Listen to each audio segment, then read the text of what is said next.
Welcome, everyone. Happy Friday. It's the Film Thread Friday Livecast.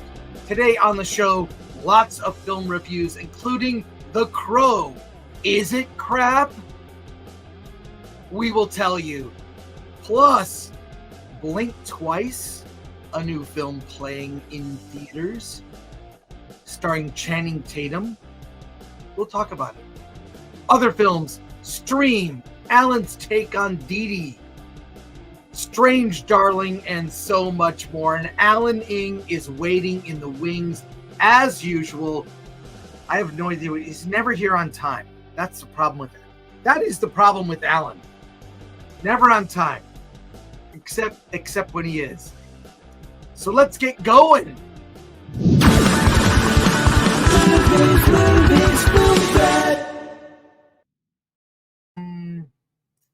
Dang, where is he? I was thinking, Chris, why Alan hides from you every week. Well, anyway, let's just call him Alan. I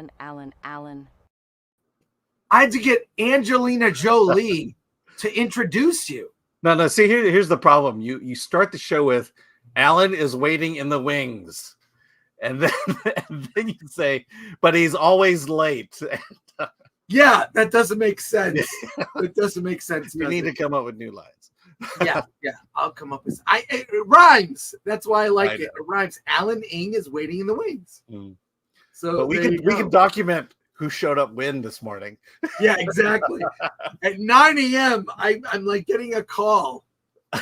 And I'm all prepped. I was just adjusting my camera a little bit, adjusting, because you can't do that during the prep, during the show prep. Well, I could do it. I probably will adjust. I'm too I don't know, the contrast, I look at, I've got an expensive camera here and my video looks like crap. It just does every week. I can't.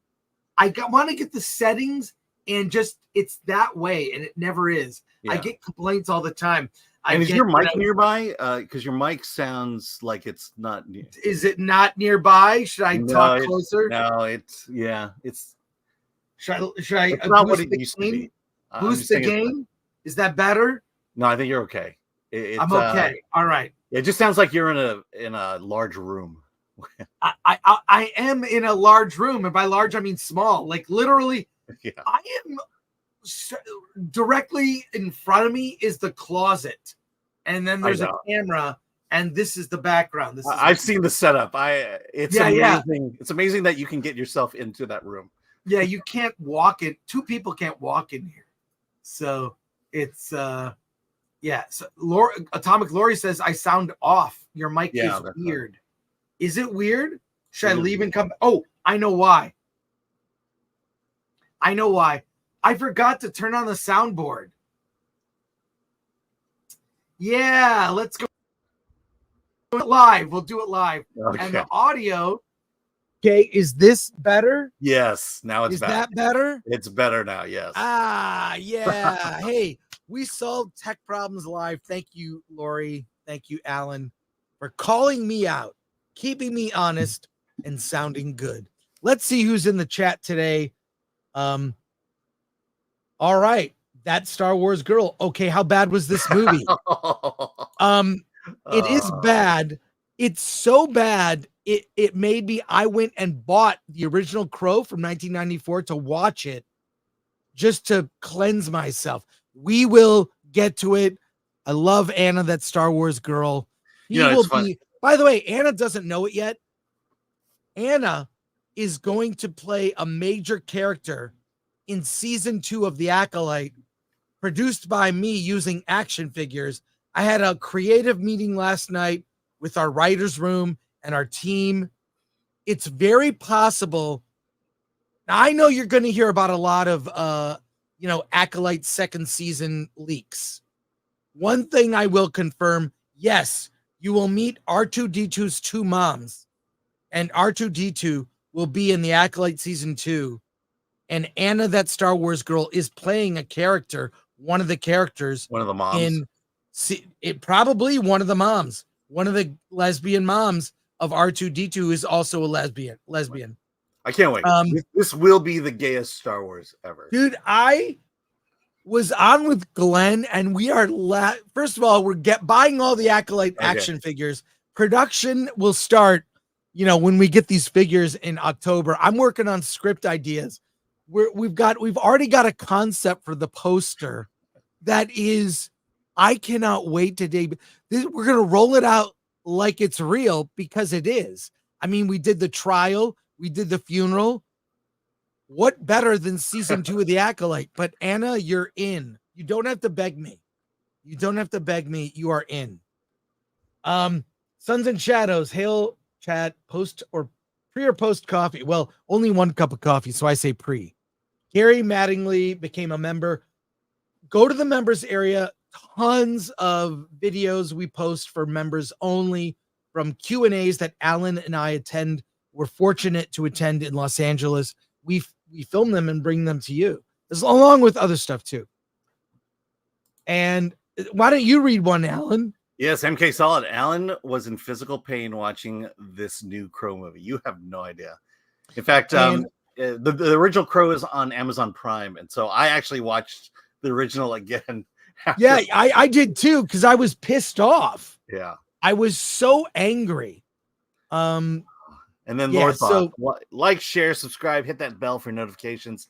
Sign up as a member. Join us on X, Discord, Rumble, and Instagram. Buy our merch. Anything you can do to support us is greatly appreciated. Yes. And so here's what we're going to do, folks. We appreciate you.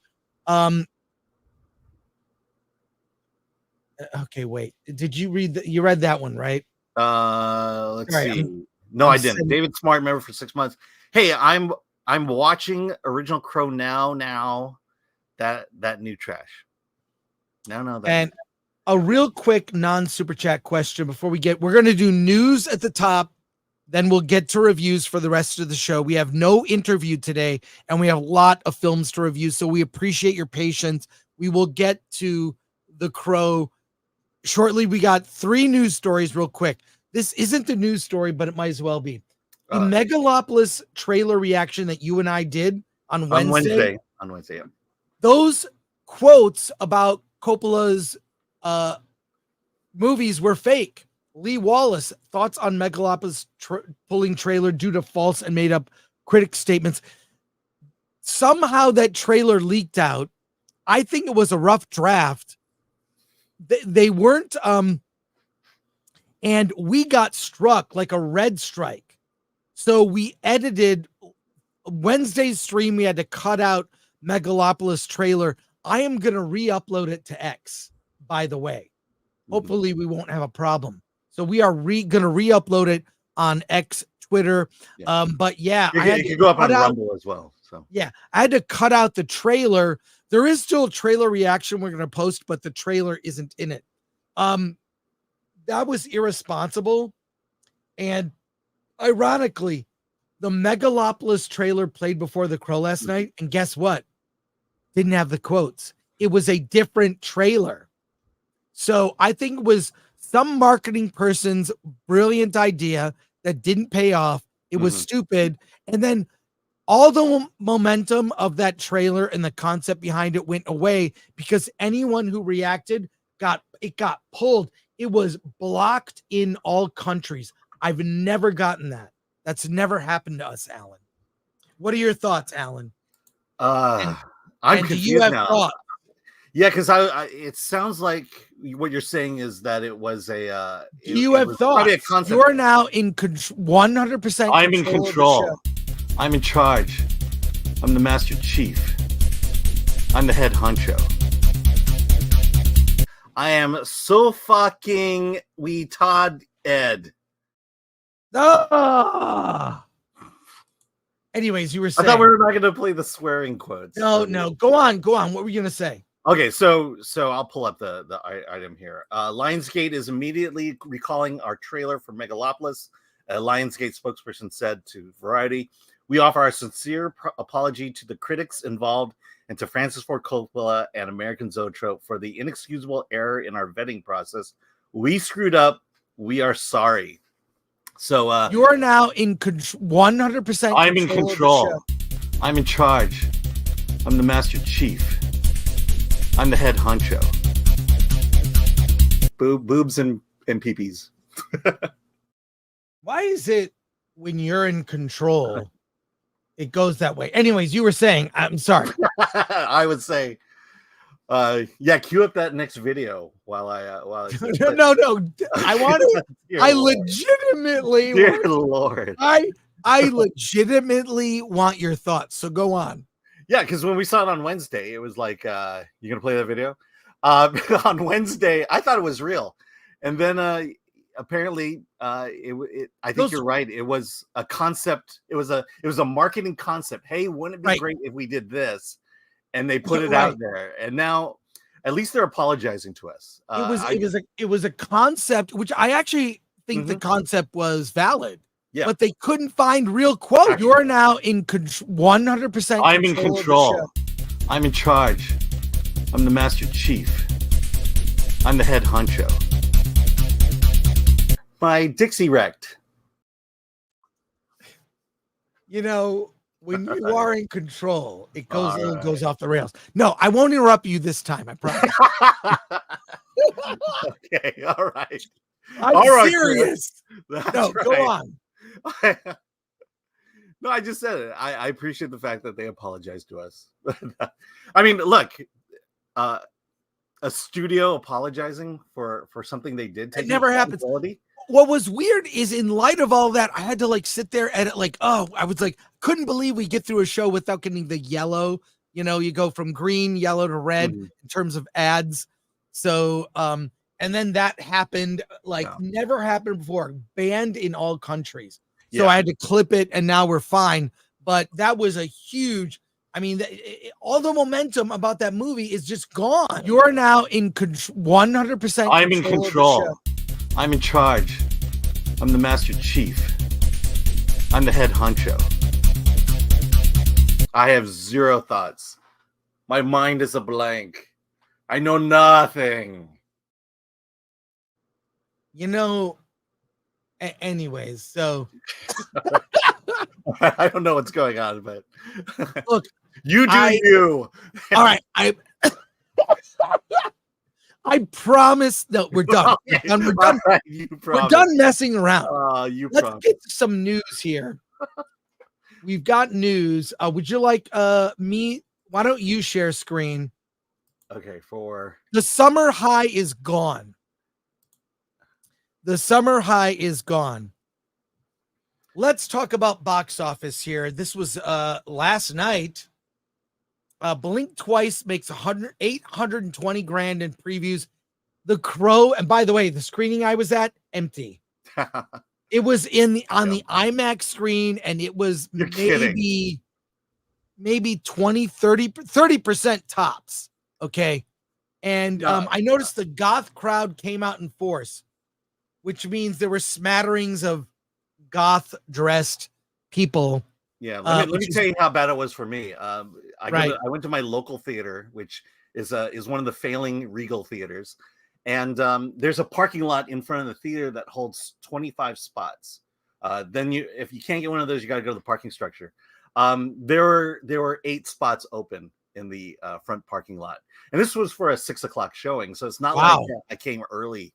And when the movie started, I was by myself, and then 2 people sauntered in. Once the trailer started rolling, it was bad. It was pretty bad. Well, I'm not surprised. It was kind of empty at the Burbank, which is usually not the case. You know, it's usually packed. A Thursday is huge in AMC Burbank because new films are opening. So, but if you would go on in the story. What it's saying is now that all the summer where people are just packing into any preview night screening, that's done. So take it away, Alan. Yeah. As August winds down, 2 new movies, Lionsgate's The Crow, Amazon MGM thriller Blink Twice are opening in theaters, but the summer box office highs are long gone.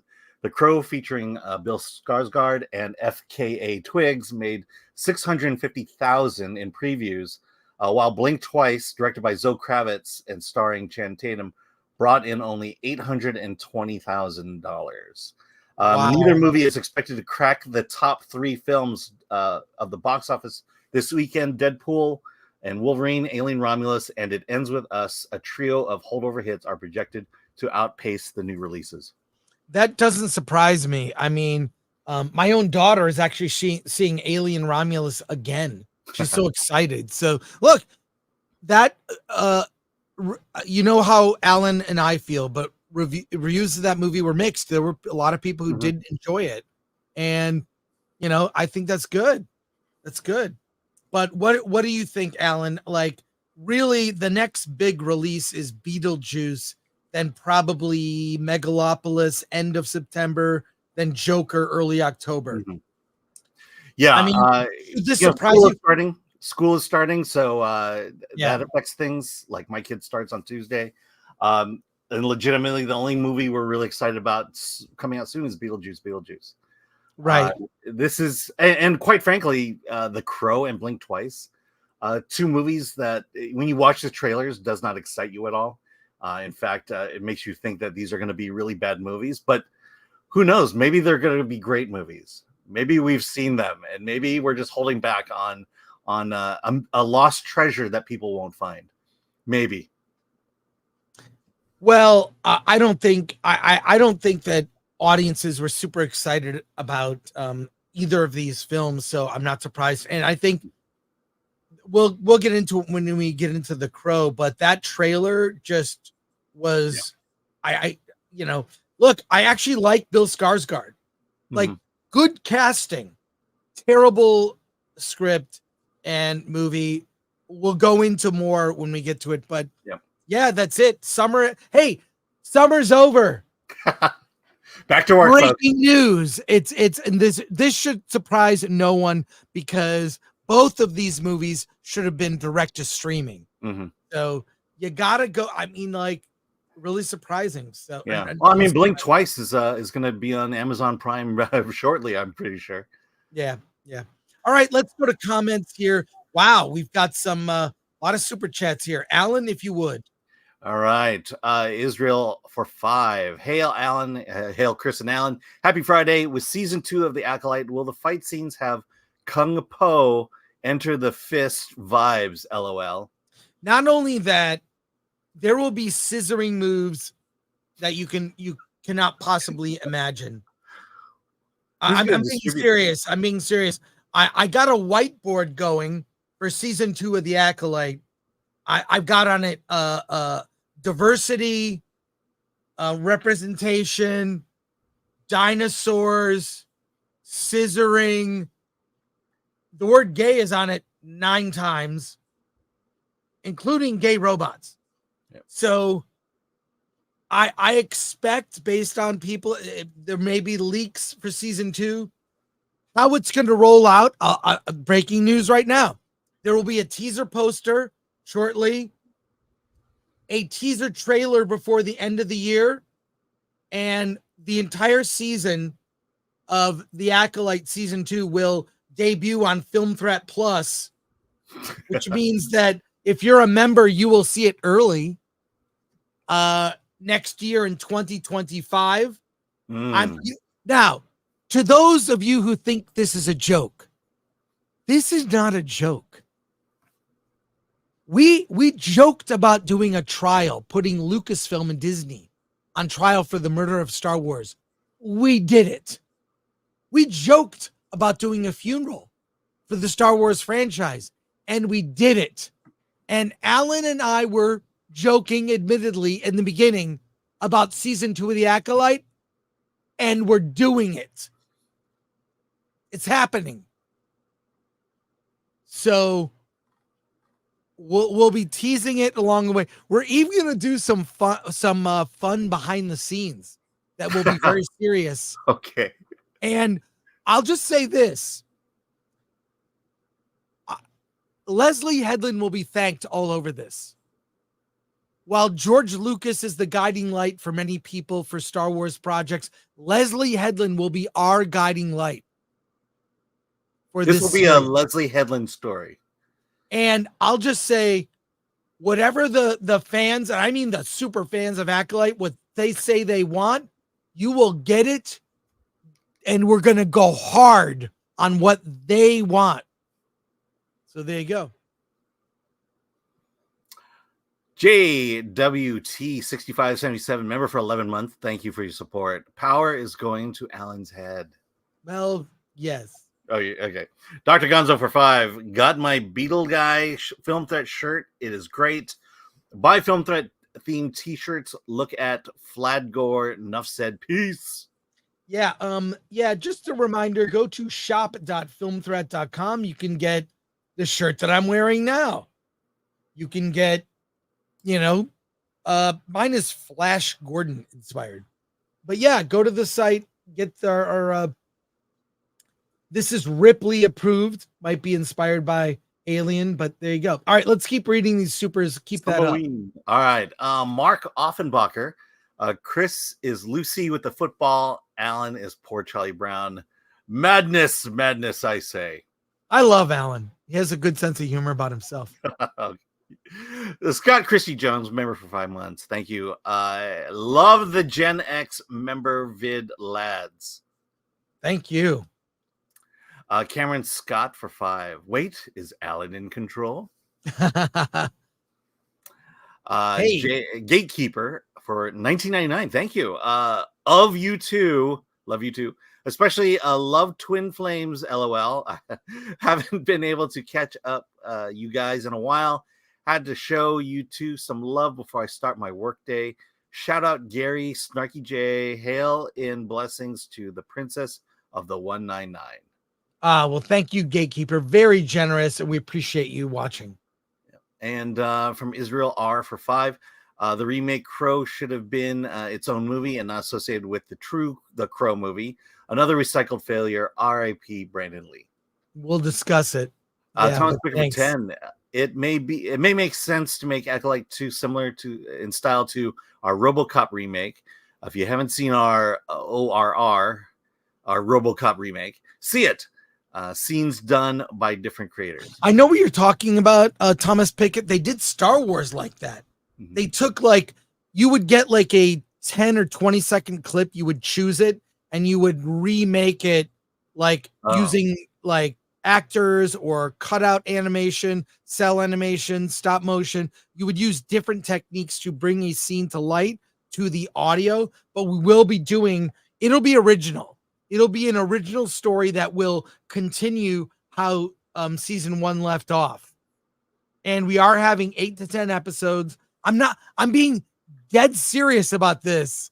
Okay. We had a big meeting yesterday and mapped out a timeline. It's next year. Yeah.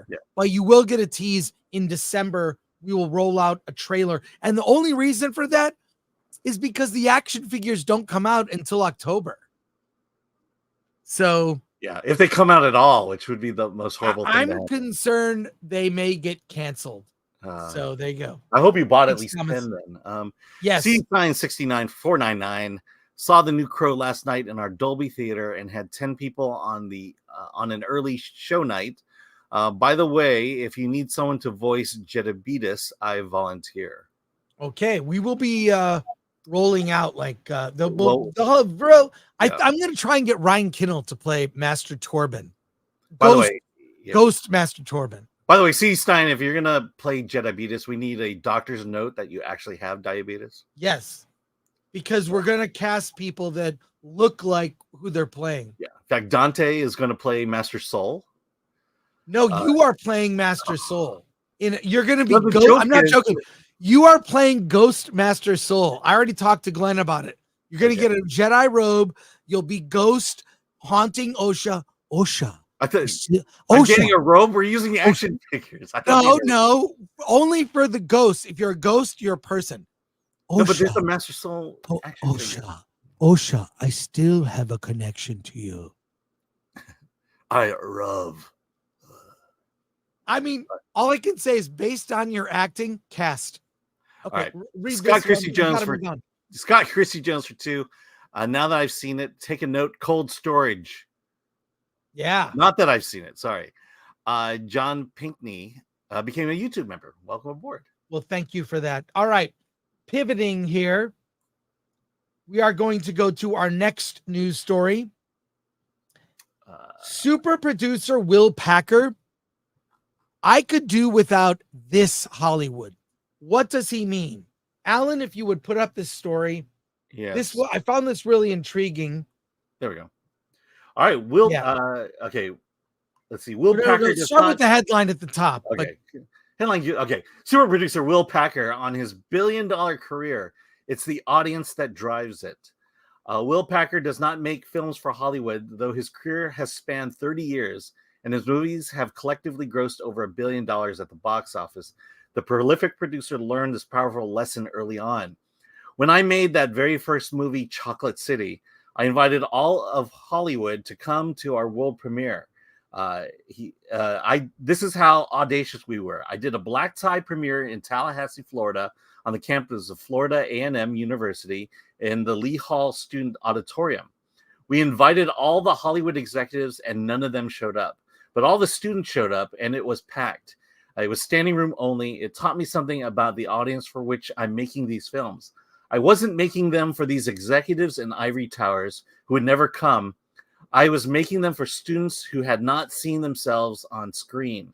3 decades later, with a slew of #1 films like Think Like a Man, Ride Along, Girl Trip, which all boast predominantly black casts, Packer has continued to flourish by defying Hollywood structure and speaking directly to audiences who still long to see themselves represented. Ultimately, that film was a success by any measure. That's still, it says about Chocolate City, but that was an important moment that taught me I could do this without Hollywood. Okay, we'll back up to the top of the graphic, but look, there's a lot of filmmakers you don't hear about who are very successful. They make films for a particular audience and they have consistent success. How do you measure success? You make the movie for this much money. The movie makes this much money, which is more than what you spent. That's success. And if you do that more often than not, you can have continued success and be completely unknown. I'll tell you some people. Lloyd Kaufman, right? Charlie Band. Lloyd Kaufman has a company called Troma Films. Very successful. Charlie Band with Full Moon Entertainment, same thing. Very successful. This is business 101. It's so simple. I can't believe that, Hollywood seems to be getting away with a string of failures and maybe one, they'll eke out like, here's a big hit. But does that one hit make up for so many failures? I don't know. And the thing is this, look, people complain and talk about woke films or wokeness leaking into mainstream movies. Here's the deal. A lot of indie movies they have that social justice element, or they're small, but they're made for a small audience. Gay films, small audience. You make a film like Bros could have been successful, the exact same script, but you make it for $2 million instead of $50 million, which was that movie's budget. You find a niche audience, you make movies for the niche audience, but you scale the budget. This is key. Scale the budget to that audience. And the problem is Hollywood has got it in its head that a minority of people, like, that's how everyone thinks. And that is not true. Alan, your thoughts and your take on this. I don't understand. So you're saying that if I make a TV show for $180 million and it doesn't do well, that maybe I shouldn't get the opportunity to make a second season of that? Yes. Well, bullshit. We're going to make a second season of that. Yeah. I'll also say, I have a friend who filmmaker, a legit filmmaker, and a big part of his goal in how much money he makes with his movies is that he'll make enough money to make his next movie and his next movie. And along the way, he builds a fan base. Any screening he goes to, he has a mailing list. You sign up. And so he's not only making a movie that will help pay for the next movie, but then he's making a movie that will help expand his audience base and get more people to watch that next movie. And I believe he's on his 10th film right now. Wow. So, again, Hollywood's not the dream. Hollywood is going to eat you up. The Hollywood is going to own you. Your dream is now Hollywood's dream. Why would you go there? Just make your movie. Make it the way you want. Scale it to the budget you can afford, but make it good enough to help pay for the next film. I mean, that's just how these things snowball. Will Packer, Tyler Perry, that's how they built these things. These are producers and filmmakers you don't hear as much about, but have built audiences and catered to that audience. So message to the indie filmmakers watching this: if you cater to an audience, understand what the size of your audience, scale the budget to that, to cater to that audience, you will have success. Yeah. I'll say this, with the exception of Variety and this article, I mean, the mainstream media, they don't cover these little guys. When was the last time you heard a story about Will Packer and his next movie, or Tyler Perry and his next movie, or Lloyd Kaufman or Charlie Band about their next movie? It's because they're not part of that Hollywood system. It's just it's incestuous. Let's put it that way. And look, we need to break this system. We need to break the system down. And that's why we're supporting indie filmmakers. Let's go to your comments on this here, starting with Drake Timbershaft. Oh, hey, Drake Timbershaft. For 5, hey, I'm tall, creepy, I have no nose, and can rock a black robe. I claim Dark Plagueis role. Sounds good to me. Yeah. Thanks, Drake. Yeah. As long as you can see yourself in the role and on screen. Hey, you for 2. Use the action figures and paint it like a ghost. We are going to use a lot of digital effects. We already talked about our process, how we will do it. It will be animated. We're doing 12 FPS for you nerds in there. 12. I used to make animated movies when I was a kid using clay figures. Mm-hmm. So I know how to, I know about how to do this. So yeah. All right. Knee pain. Hey, for 2, cast me as Vanestra or we are no longer friends. Oh, knee pain. It's all about identity. And if you can prove to me that you're a lesbian, well, you've got the part. But I think we'll have knee pain. You will be involved to whatever degree you would like. I don't know about Vanestra. We want to try to use AI to get the voices right, but this, people think I'm joking. Many of the things that we have done started as a joke. Even our award show started as, we should just give awards to filmmakers because award shows are kind of all BS. They're all fake and phony. Why can't we have our own fake and phony show where we award movies we love? Small indie films that these micro budget movies that I personally have an affinity towards. We celebrate them. So it started as a joke and then became a thing. Knee pain, you are involved in Acolyte Season 2. Thank you. Mark Offenbacher. Bingo. Find your audience, serve your market, not rocket science. Yeah. Find your market and serve your market. Find your, you corrected him. Thanks, Alan. Okay, Bill S. Preston Esquire. Looking at Packers films, the budgets are mostly in the low tens of millions. Everyone I looked at made a profit. But it doesn't surprise me this guy is not in the trades. And you know what? It wouldn't surprise me to learn that most of those movies have no agenda. Entertain. No agenda, entertain, small market, hit that market. There are a ton of movies playing on. I know this because my movie Attack of the Dock is just distributed by a company called Indie Rights. Okay. They have a ton of movies that people would call the urban market. Read into that what you will.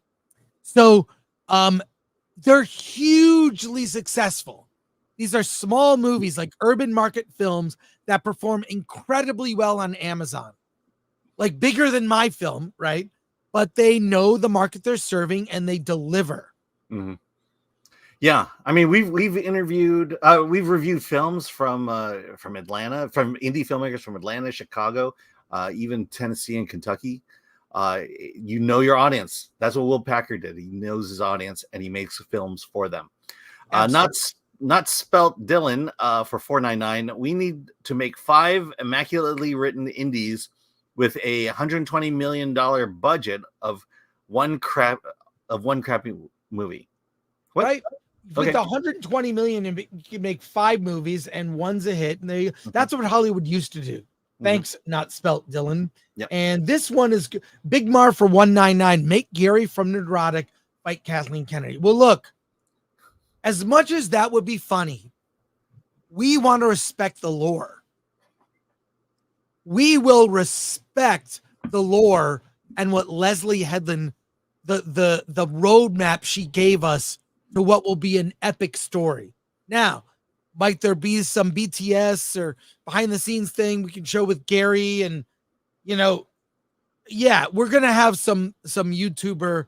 I would like to get Star Wars Theory to play Darth Plagueis, the voice of Darth Plagueis. So, because they never cast a voice. Thanks, Big Marv. And that one's about the Crow. You want to save it for the Crow, or so we're gonna save all the Crow comments. We have one more news story, then we're getting to the Crow. We have a lot of films to review, but we have no interview today, so we'll get to our last news story, which Alan suggested this. I think it's pretty interesting. Jenna Ortega says Hollywood is too touchy-feely, and let me confirm this before you read the story. I haven't even read it. I know what this is. I'm going to admit something here.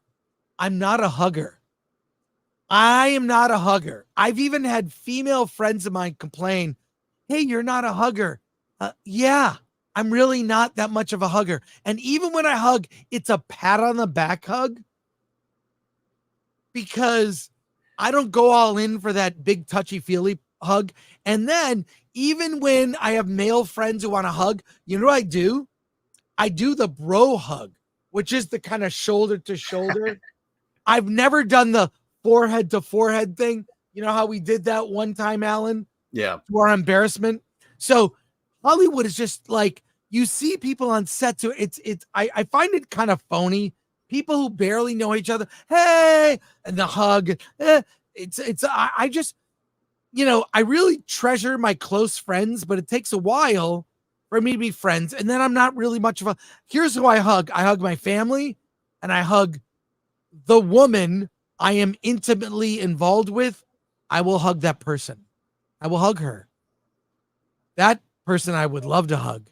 But generals, I'm not a hugger. I know, and this is if no one will remember this but Gary, he's not here. Leo Buscaglia was a guy, he was this Italian guru who spread this thing, we should hug more.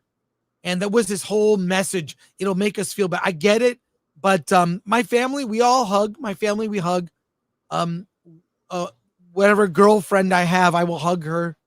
But I'm generally not a hugger. A freaking IKEA chair. Yeah, I will not hug an IKEA chair. Alan, I don't even, what am I doing? I'm reacting to a headline. I'm reacting to a headline. I'm like, it's not even about hugging. I mean, all right, fine. It's not. I got triggered by the headline. Anyways, please, Alan, if you would. I went on a rant. My apologies. Go on. Jenna Ortega is finally speaking about the controversy surrounding Scream 7 during an interview with Vanity Fair, where her co-star talked about Palestine. We'll skip down to this. Now Ortega is making a statement for Hollywood as a whole when it comes to the intersection between celebrity and politics. The business that we work in is so touchy-feely. Everyone wants to be politically correct. And I feel like in doing that, we lose a lot of our humanity and integrity because it lacks honesty. The actress continued, I wish that we had a better sense of conversation. Imagine if everyone could say what they felt and not be judged for it. And if anything, it sparked some sort of debate, not an argument, as I am describing. Am I describing world peace? Before Ortega and Barrera left, the planned installment, Scream 7 was reworked with new writers, a new director, and now centers on Neve Campbell as Cindy Prescott. Let's see. Campbell had previously parted ways with the franchise amid salary dispute, and Scream 6 was the first franchise without the originals. Later in the video, Ortega recalled being given some arguably non-PC advice from a Wednesday cello instructor. The show that I do right now, I have to play the cello. I don't play the cello. Ortega said, I want it to look real, so my cellist, so that the cellists don't look at it and call me mean names. My teacher told me that as long as I look confident in my movements and I was strong and stoic and, fully embodied the character, that should be fine. She told me that if I needed to approach everything I do in life with the confidence of the average white man, that changed my life. That made me feel better. She had, I was nervous, and even doing this interview because I'm ramble like crazy. Like, what am I going to talk about the whole time? Then I remembered, how would an average white man do this? And then he probably should have shown up with mismatched socks. Okay, I read too far down. But the whole point, I think, is this is why we like Jenna Ortega. What happened to debate? Why can't we just say what we feel, not get called out for it, not get canceled for it, and have a debate? And maybe that will change our feelings. Maybe that will change our perspective, or maybe it will strengthen it. So it's not about hugging. I misinterpreted. Okay, good. Yeah. All right, let's go to comments here. Right. Real quick. Benjamin, hugging and fugging. What does that mean? Gung Ho Mang, at the next meetup, everyone hug Chris. No. Yes. In fact, before you hug Chris, start coughing. Oh yeah, no, this is a crow comment. Oh, sorry about that. Okay. All right, let's pivot here, Alan. Real quick, I want to remind people next week, our schedule is a little different. We'll have verses on Monday. That's gonna be a really fun verses. So Monday, 1 p.m. Pacific time. Join us on Wednesday. Hollywood on the Rocks will be at night. It will be Hollywood on the Rocks after dark. Alan will be bringing you a review of the first 2 episodes of Lord of the Rings, The Rings of Power. It will be a late night stream, like after 10 p.m., maybe later, 10:30 or 11 p.m. Pacific. I will be there from Atlanta because I will be at Dragon Con. There is a Dragon Con meetup. The details are come to my panel on Friday, August 30th, 4 p.m. at the Westin. It's Gore on Horror. Someone suggested Gore on Gore. My friend, comedian Shane Mackey will be there. He's a huge horror fan. We talk about horror films all the time. Bobby Lapierre from Film Threat. Bradley Gibson from Film Threat. And we're just going to talk about horror films that we love. It's going to be fun. Then at 5 p.m., right after at the Westin Bar, you could just come to the panel and then we're all walking together to the bar. We'll have a Film Threat meetup. I'll bring some free stuff to give people. And so join me at Dragon Con. It's going to be a blast. Alan will not be there. And then our normal show on Friday will be a, Labor Day weekend show. It's a chill stream because not a lot of movies are opening. Anything you want to say about that, Alan? No.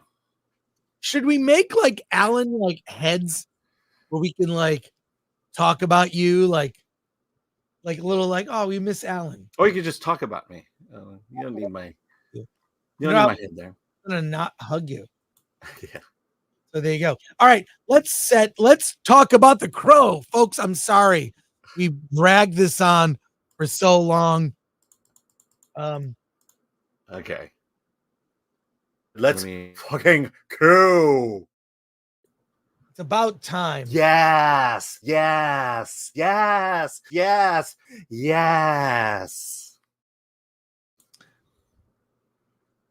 The Crow is here. This is the remake of the 1994 film based on the James O'Barr comic.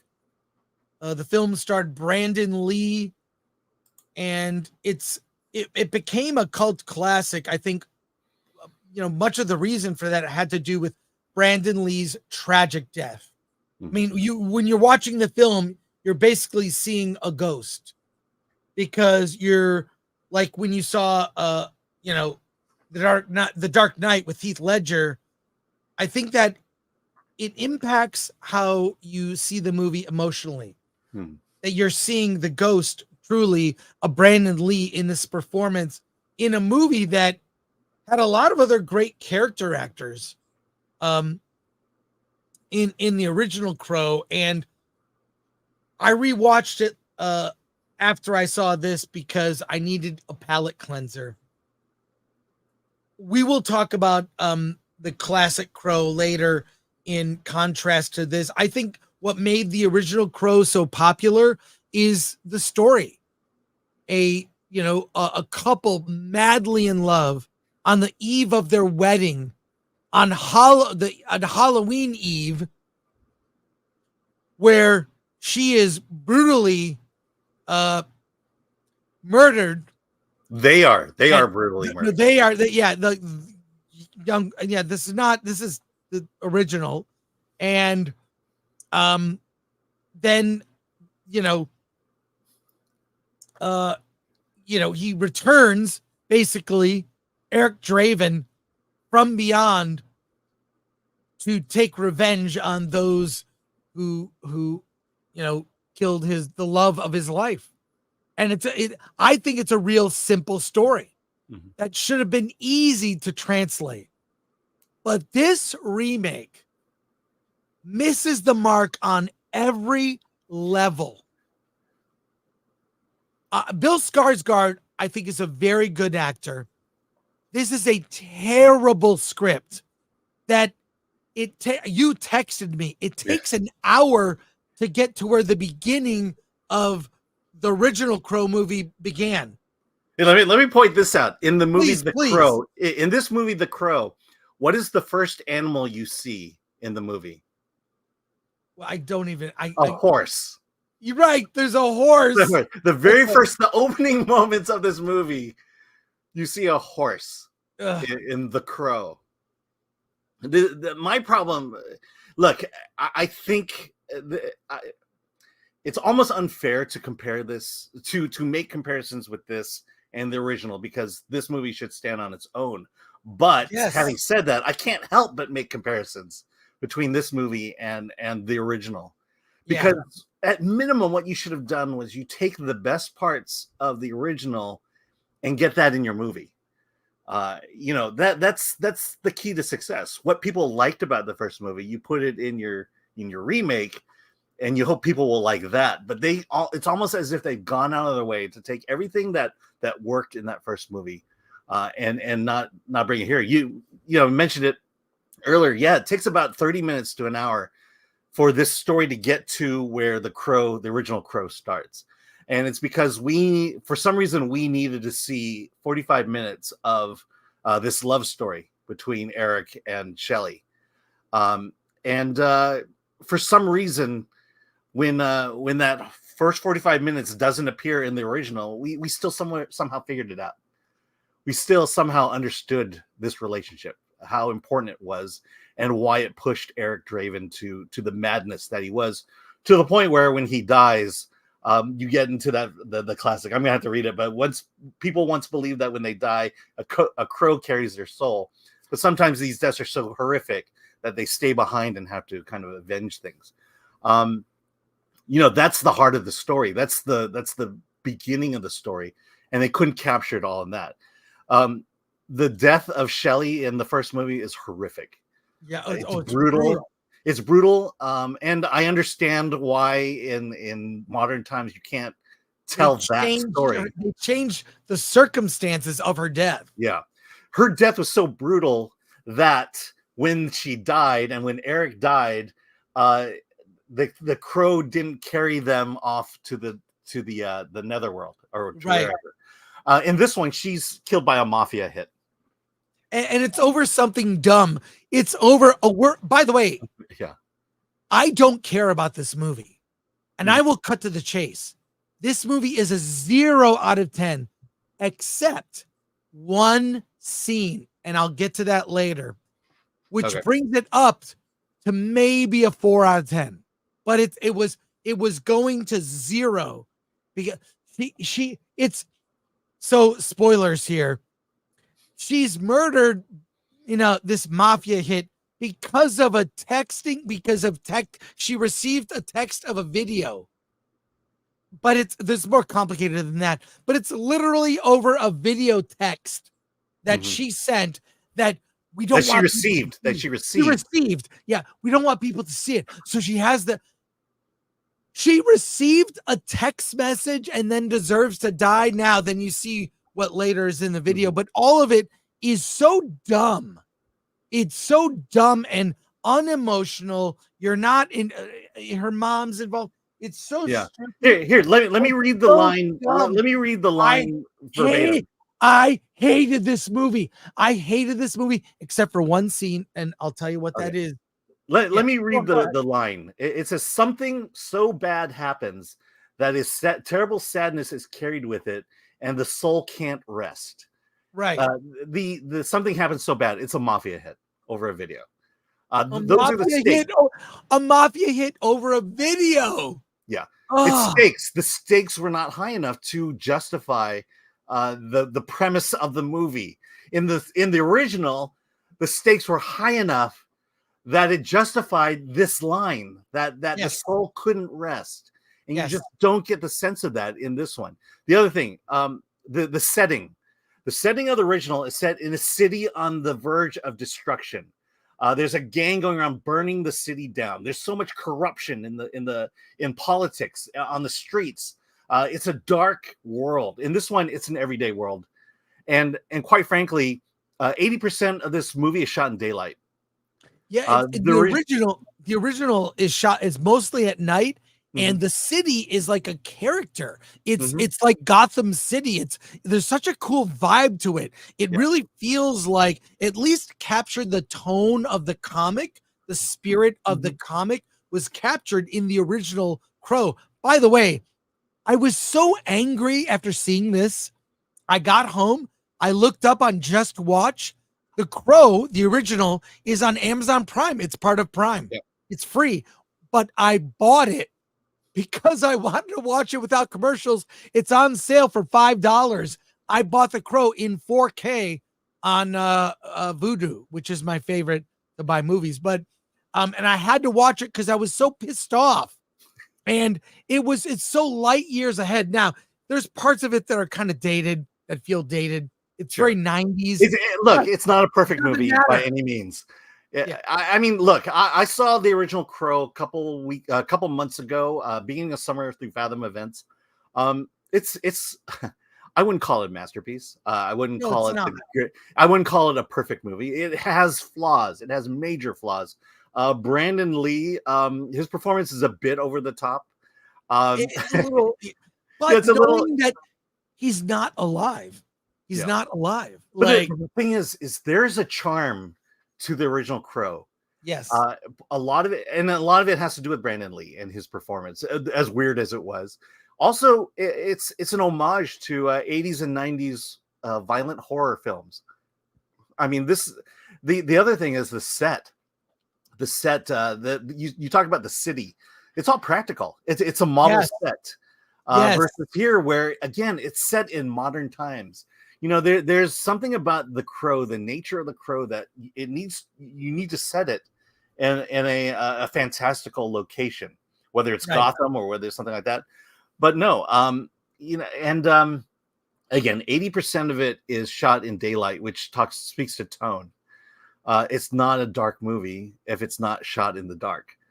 And the tone of this movie is just off. And I feel like, it frustrates me because this is the direction of Hollywood movie making right now. You know, they just don't, they're so afraid. They're so afraid of not being politically correct, of not being woke, of offending people by the littlest thing, that it holds back its punches. It's what was the other thing? The gray was the color choice of this movie. It's just bland. It's bland. And by the way, the original had Ernie Hudson, David Patrick Kelly from Twin Peaks, Michael Wincott, who is a brilliant character actor who was in Alien Resurrection. We talked about that the other day, and Bai Ling. And also, by the way, I follow Bai Ling on Instagram. I like Bai Ling. Anyways, she's she's smoking hot in this film as a villain. Michael Wincott's his character is like a side piece, so to speak. But the original, you're right, it's not a masterpiece. But it is like this classic, and it was Brandon Lee's over the top performance. There's a tone to it. It's the story. You're so involved, and also, by the way, having grown up in the Detroit area, Devil's Night is a thing. People set fires. There are media that come from all over the world to cover the city of Detroit on Devil's Night, because they will set 300-400 fires in one night. Look it up. And that was always the thing. Devil's Night was when, people would burn buildings down for insurance. Okay. Strange thing, but it's kind of based on that. But this is so bad. Now he does, Brandon Lee, he's got that sort of Wolverine healing ability. Yeah. He learns about it. There's some, really like gruesome deaths in it. The effects are fine. Brandon Lee as he's acting with his whole body, and he's basically acting against the terrible script. The worst part is the first third of the movie, they're in prison. It's so unbelievable. They're in a prison that is co-ed with men and women. Well, it's kind of like a psychiatric. Wait. They all wear pink jumpsuits. Yeah. It looks so dumb. I'm like, this is a movie that is like a beloved movie for anyone who's goth, anyone who dresses in goth fashions or is into goth or mascara. This is like and they wear pink and colorful clothes. I thought it was awful. And by the way, there are two scenes, not one, two, where Bill Skarsgård puts on the black mascara. Two of them. And it's just awful. But Bill Skarsgård, he's been great. He was great in Barbarian. He was great in John Wick 4. Like Boy Kills World, I'll throw in there. Yeah, Boy Kills World. I like Bill Skarsgård. And also good casting. Terrible script, terrible director, awful. And there is one scene, I'll tell you what that is. Okay, let me before you do that, let me just say go ahead. The movie is called The Crow. Right. And the crow doesn't show up until the third act. I know. It's so dumb. Again, the movie opens with a horse. The world, when they die, they die in water. And again, the crow doesn't show up until Act 3. In fact, the only mention of the crow is when they repeat the iconic lines at the beginning of the films, but you don't see a GD crow until the third act, which again, no one understands how to adapt a comic book, and no one knows how to adapt a movie that had already been made and that people love. Okay, go ahead. Talk about the greatest thing about this movie. Okay, the one scene that kind of like, that's kind of a good scene. Again, a spoiler. In the third act of the film, he follows the main antagonist to an opera, and Bill Skarsgård shows up with a sword just to kill. And there are all these sort of heavies and assassins that are going to take him out, and they do not hold back. I mean, there are some really good kills, creative kills with a sword. There's one where he's holding the sword against a guy, like right against his head, and the sword goes in his mouth, and he sort of like slices. I mean, their heads. Yeah, he opens the mouth up a bit, gives them a a bit more than a bit. So I was like, oh shoot, this scene is really like the action was good for one scene. It's maybe like they got it wasn't worth the price to get there. Let's put it that way. It's not, but they probably got a really good stunt coordinator to work that scene out. So I was like, oh, I'm giving this credit. So without that scene, for me, let me finish. Okay, without that scene, a 0. With that scene, a 4. You were gonna say? Yeah, I was gonna say that the final battle was pretty cool. But it was a bit over CG as well. And again, that just is a testament to the filmmaker who didn't understand what kind of tone they wanted to set. And what did you give it? I gave it a 3. So you liked it better than I did. I guess I give it a 2. If you average the 0 and the 4, it gets a 2. Yep. So there you go. Oh, you're trying to prove me up by giving. Yeah, I'm gonna outnumber No, you. you liked it better than me. Let's just say that. No, I like that scene. Here's what I like. I like that scene. I like Bill Skarsgård. I like nothing else about this movie. I found it so offensive. Yeah. I came home. I said, "Where can I watch the original Crow? Am I crazy?" And then I bought it and I watched it after I saw The Crow, the remake, and I really enjoyed it. I was like, oh, now I remember why I generally like the film. Not a perfect film, not a masterpiece, but it really was great in tone. And if you like the original, do not see. Yeah, if you like the original Crow, this is crap. The Crow is crap. Yeah. Let's go to your comments. And Alan, I'm going to go get a cup of coffee. Sure. I need more coffee, so I'll be right back. Okay, now we'll get to Not Spelled Dylan's comment for 499. I feel after seeing The Crow, I'm going to leave the theater having thought they should have changed his name from Eric. It would have made it better. Yeah, I was surprised that they actually used both Eric and Shelley's actual names in this. Because for a moment there, I did think, because I kept calling him Draven the whole time and didn't realize his first name was Eric in the original. Nerd Far Away, The Crow needed no remake. Look, again, I'll be honest. The first one is not perfect. The first one could have been improved upon. And this did the exact opposite of improving upon it. Spike in Madness. Caw. The Crow is caca. There we go. Steve Baker for 10 Canadian. I'm fairly certain making a terrible Crow movie every 10 years is the only thing that keeps the elder gods slumbering. It's a sacrifice we all must endure. Oh my God. Razor Burn. I'm going to give you a hug. I'm going to give you Chris. I'm going to hug you, Chris, at DragonCon. Got it. Tom Siebert. Hey, Tom. The Crow is a no-go. The Nerd Far Away again. Is there a scene where Skarsgård plays a guitar on the roof? Gosh, I'd hate to spoil that for you. CD Stein 69 for 499. This modern audience Crow is complete trash. A poorly done John Wick with a couple of absolutely unlikable junkies. No real heartfelt love story. Yes, you're right.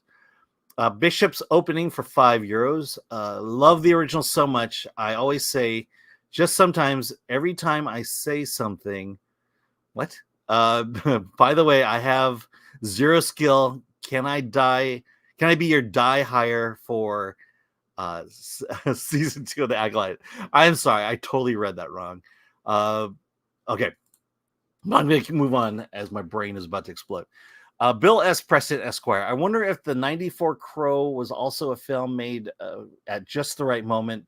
Not Lee's death, but the music, the art of it all. I think you're onto something. It is somewhat dated, but I mean, look, what I appreciated when I first saw The Crow, or when I saw The Crow again a couple months ago, was just the practical sets. These model sets, this place, that the location and the setting that this film took place, it was very 90s. It was of that time. And for some reason, because of computers, we have to update that and make everything look photorealistic, which I think loses some of its charm. Daniel, the original Crow was the Batman we didn't get. All right. Sons and Shadows. True love never dies except for this franchise. And then Sons and Shadows comes in for a super chat for 5. You all would have a better time watching the decent but mid TV show and terrible sequels. Skip the absolute train wreck. Bill, time for a new agent. And then lastly, Not Spelled Dylan for 199. Man, this is incredible edible disappointment. Yeah, it's so funny because I looked up The Crow to buy the movie, the original. I was like, oh, shoot, all these other Crow garbage remakes I completely forgot about. I put them out of my mind. And I saw it come up. I was like, oh, God. All right, getting the By the original. way, Amazon only plays commercials at the beginning of the movie before you start it. I don't care. There are no I bought it. commercials during the film. I wanted to support it, Okay. and it was on sale for $5 Yeah. in 4K. Mhm. So there you go. I feel bad for Lionsgate. Lionsgate is not doing well with Borderlands and now this. Yeah, this is an off year for them for sure. So let's get to another review. Alan, you saw a film that I didn't, and vice versa. Should we start with your film Sure. you saw? Sure. And we're gonna, by the way, there is one good movie playing this weekend. You are okay. Yeah. I don't want you to black pill. The Crow is awful. Pass. There is a film that is open this weekend that is one of my favorites of the year. We are reviewing a lot of movies. We'll get to it, so don't leave. Alan, you saw Jackpot. You want to talk about Jackpot? Yeah, of course I do. Because I saw the trailer for this movie with Awkwafina. I wanted to punch myself in the taint. That's how bad the trailer for this movie looks. It's on Amazon. It's a John Cena film starring Awkwafina. No, let's be real. They both have equal screen time. This is a buddy movie. Oh my! The trailer gave me a headache. Right. Like, I was just so annoyed by the trailer for this film. Tell me the movie is great, Alan. Oh, the movie is great. Well, no, tell me the I'll truth tell you about now. Let's talk about this movie.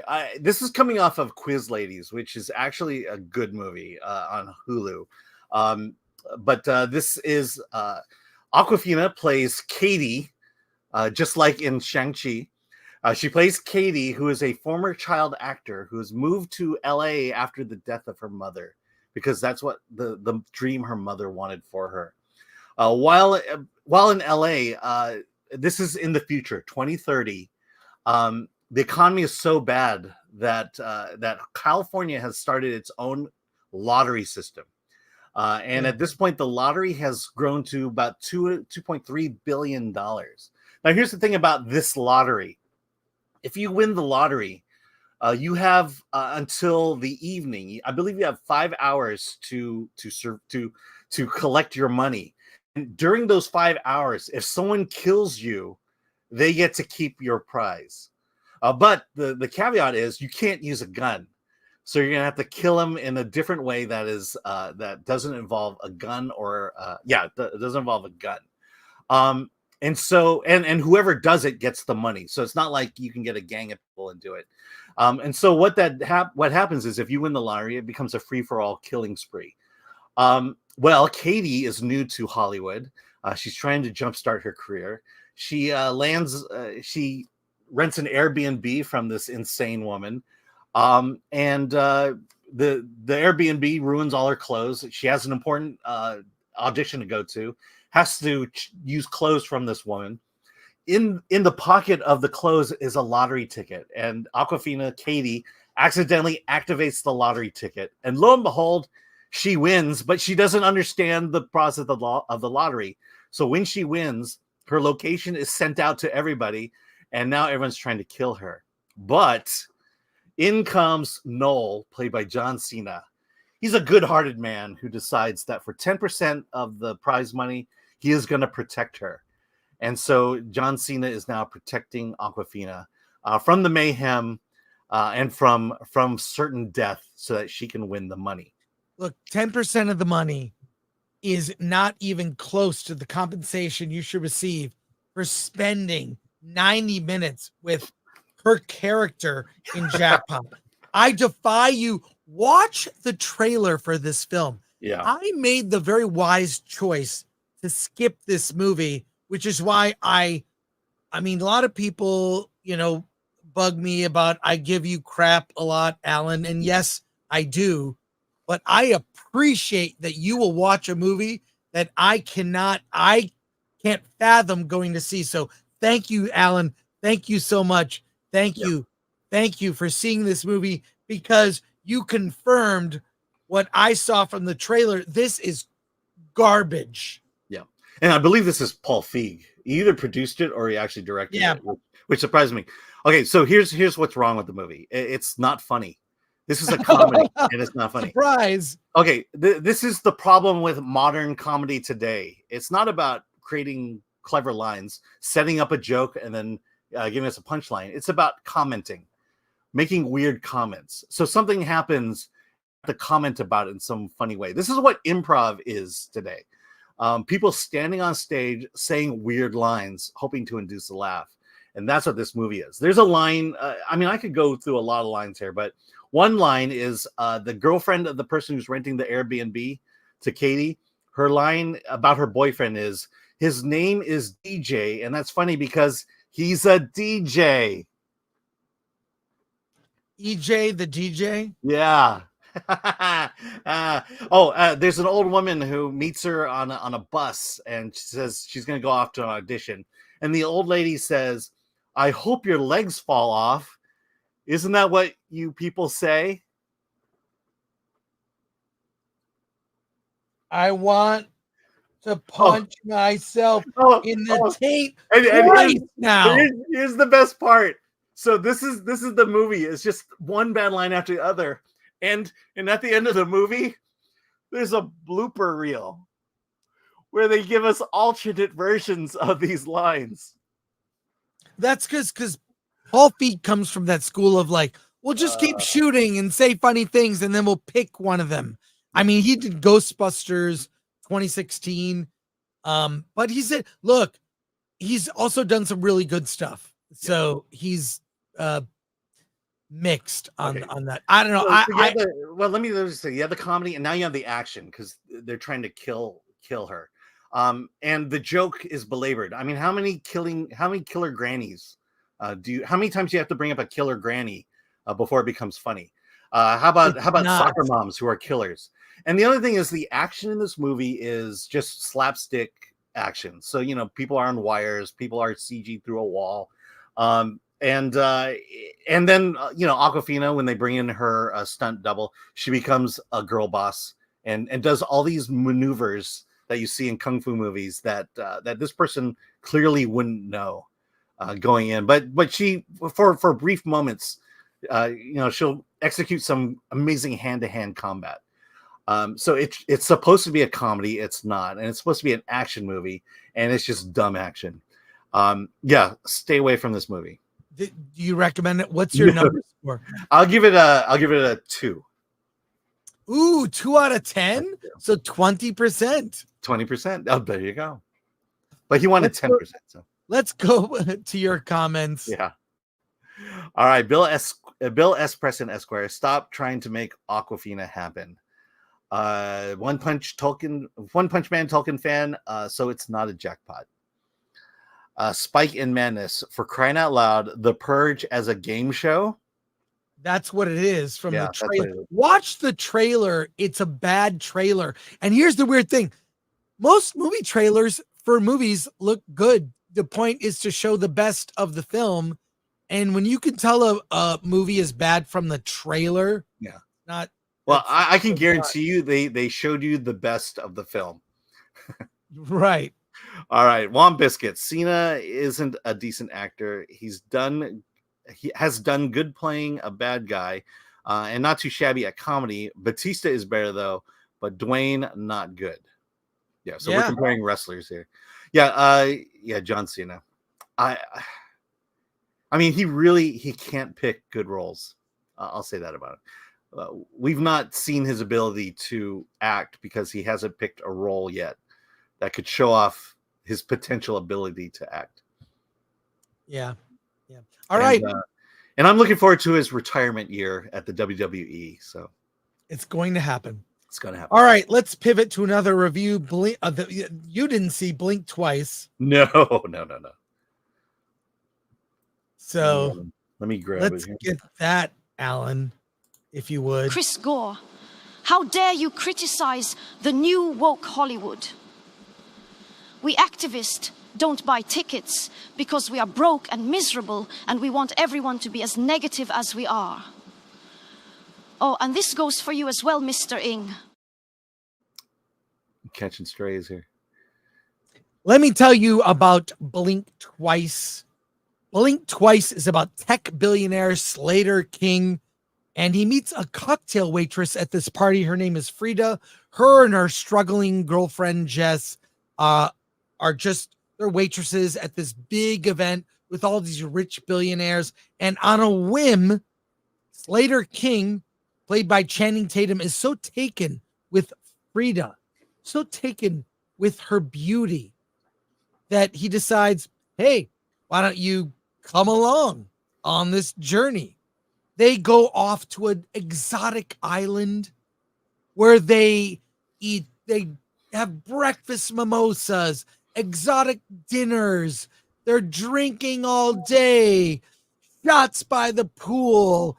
It's an idyllic paradise. The men are going off fishing while the women are at the spa all day, but things are not quite right.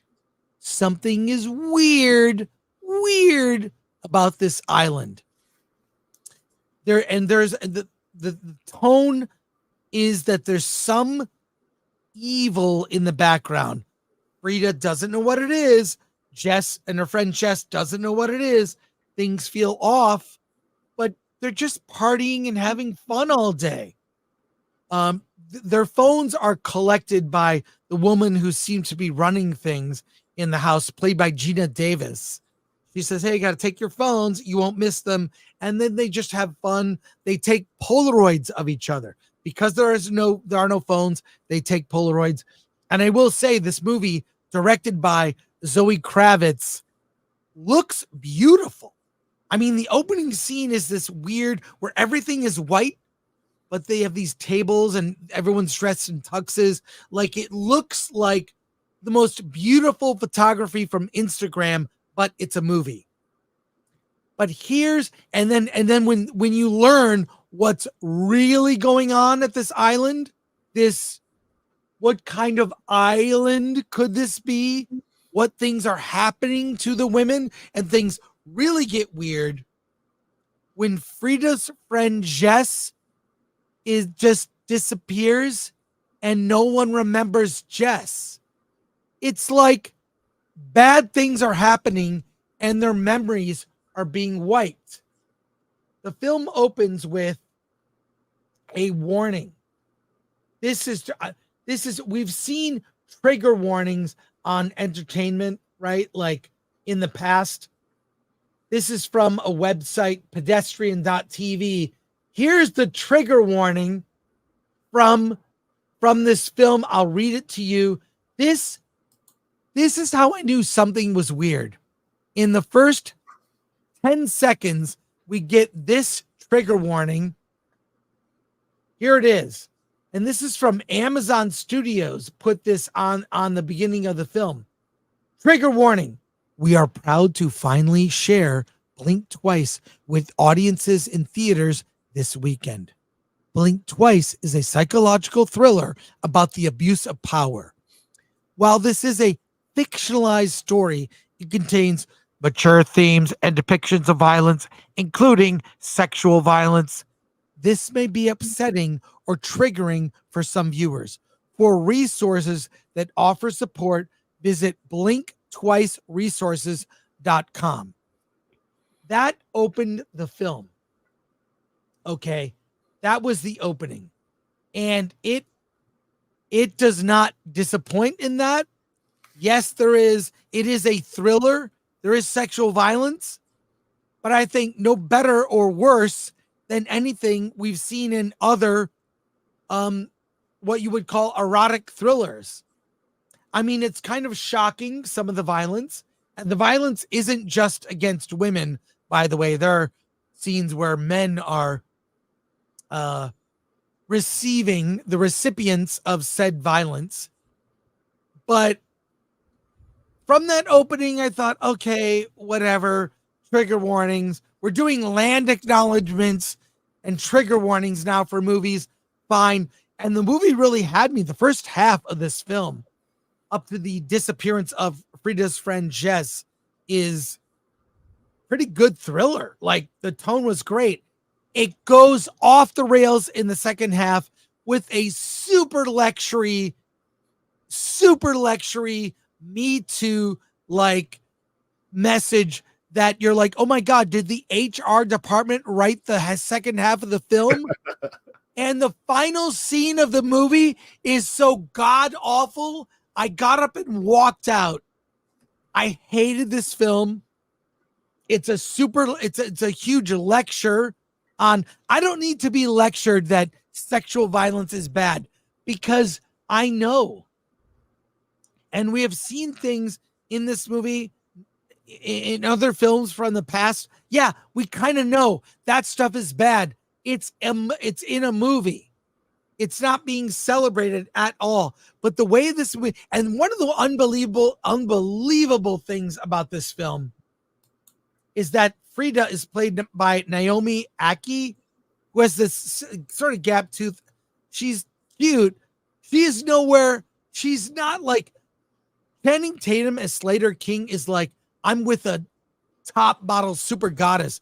The women in this film, I hate to say this, are kind of mid, with the exception of Adria or Arjana, who plays Sarah. Like, how did these mid women get to this island?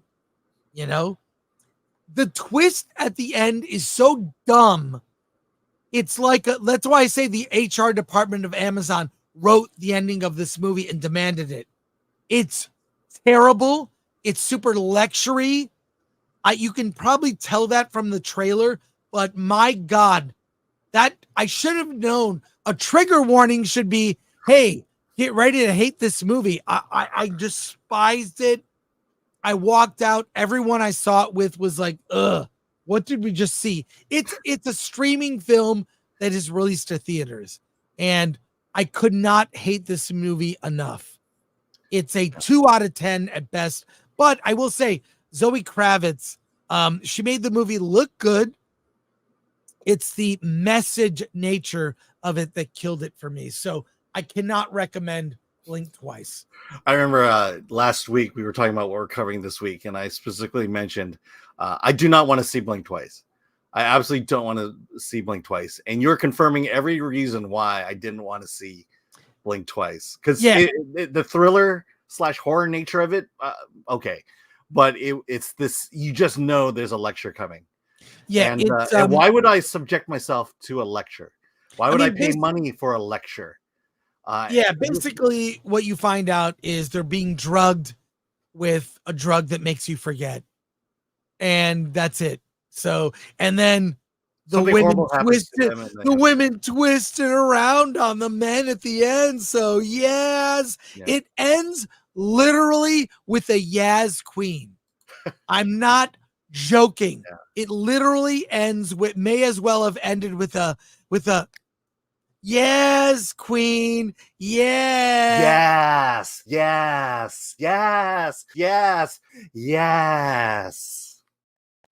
So there you go. So all I can say is blink twice, be warned, don't go see this movie. Let's go to your chat comments and questions.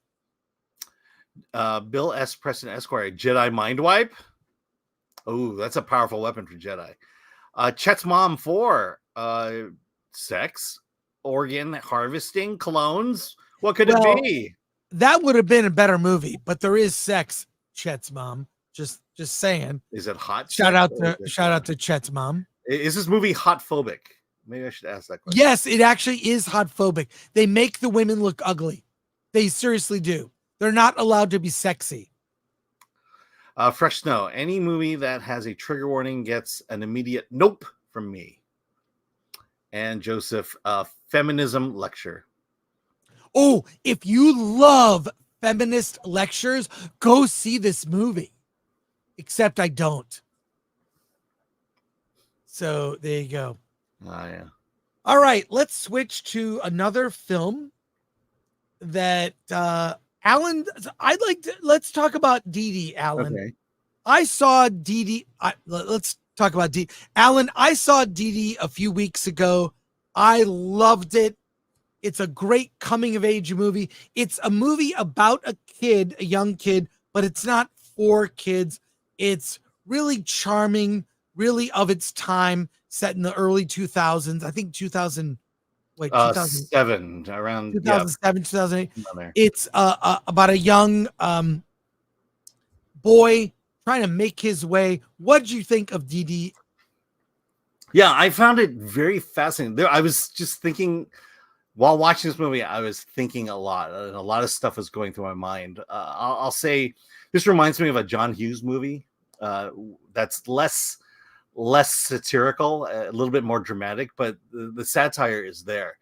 And the reason I bring up John Hughes is because it's really about what life was like as a teenager, especially for this Chinese American kid who's just trying to make friends and kind of navigating this world of friendships in high school and friendships as teens. Also has to deal with falling in love with a girl and trying to doing the things you do to get noticed by her. It does also deal with betrayals and friendships, when we are betrayed and then when we inadvertently betray others. It's a very sweet story about being a teenager, an awkward teenager for that matter. The other thing that kind of caught my attention was, I mean, this is the movie of a Chinese American family. And let's see, I go, where was I at this point in my life? And I realized I wasn't at this point in my life. I was probably 2 generations past it, because, this family just came to America. Dìdi was born in America, but his mother is very much an immigrant, which is basically my mom's story. And this is almost, it's weird, but this almost would be if the stories are similar to if my mom was growing up versus me, in terms of trying to navigate both cultures. It was just kind of funny because it's about Chinese Americans. I'm Chinese Americans, but I'm having a little bit of trouble relating to it, only because I've been in America a lot longer than this family had. And so there was a dynamic there, a social dynamic that I found interesting, found myself wrestling with a lot. And that's a much bigger story and a bigger discussion. But I mean, overall, I think this is just a very sweet, a very cute film in the vein of John Hughes.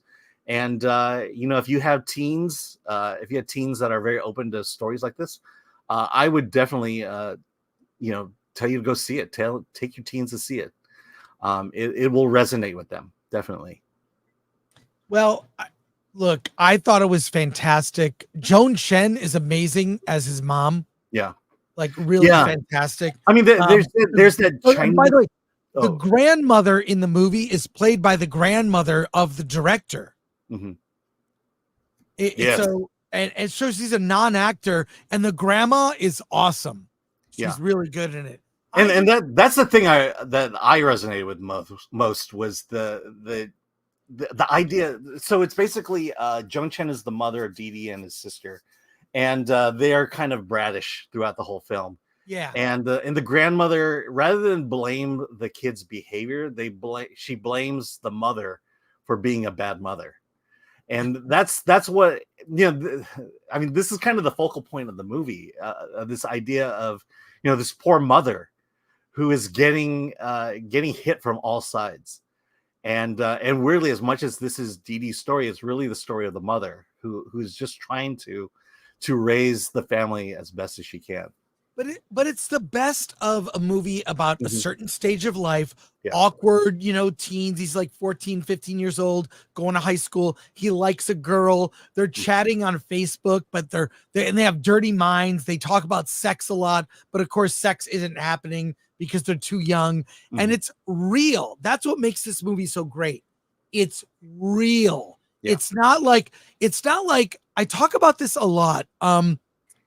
When you see a movie and people act like people in a movie, they don't act like real people. What this movie does is, this is how real kids act. This is how real kids act at this stage of life. They're really bragging about sex, but they're not having any sex, right?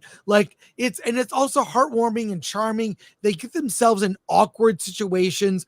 They don't know how to handle betrayals among friends. There's a major betrayal when there's no room in the car for Dìdi to go to a party, and that kind of comes up later. It's like, that's a really big deal. He got betrayed by a friend who wouldn't let him in the car. You know, like it's like little things like that that become big dramas, and it's just great. And, you know, you might say that, like, you know, it's a Chinese family. Like, you know, everyone can relate to this movie. Yeah. This is everyone can relate. And Dìdi is such a, like, he does bad things and then he feels bad about it.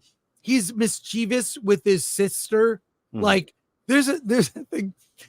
He pees in his sister in this bottle of his skin sister. lotion. Her lotion. Skin lotion. Like Didi's not an angel. He's not an angel, but he's a kid.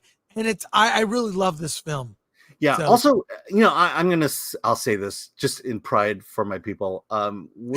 Chinese Americans have been making some really great movies. And when it comes to the racial component, we take the advice of Morgan Freeman. Don't talk about it. There's a racial element, but it's more a cultural element than it is anything. It's just the fact that he comes from a different culture than everyone else. And that's and that plays into it. Yeah, it's not a big part of the movie. It's just he has a grandma, mom, they speak Chinese sometimes. Yeah. And it's a very Chinese family dynamic going on here. You know. So but it's not calling out white people and white people oppression. It's just a movie about a Chinese family.